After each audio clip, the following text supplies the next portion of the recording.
நீங்கள் திடீரென்று எழுந்து அசைவா குறைத்ததாகவும் கிழவு கண்டதாகவும் சொல்றீங்க. ஆனால் உங்கள் செவியில கேட்ட அந்த அசைவாக்கு எங்கள் செவிக்கு கேட்கவில்லை. கண்ட கிணவை விளக்கமாக சொல்லுங்கள்.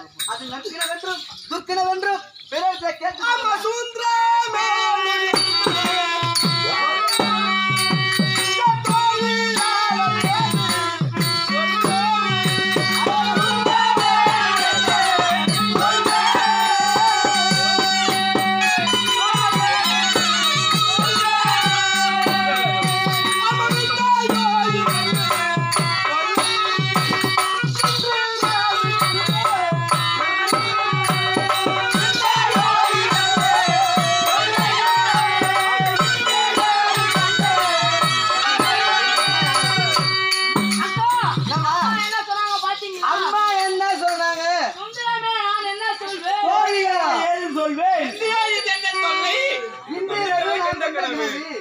அப்படி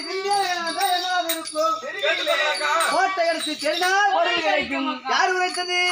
பாருங்கள், அம்மா கேட்போம். அம்மா, நீங்க சொன்ன பழத்திலே விந்தியான கிழவன்றீங்களே, அது என்ன கிழவம்மா?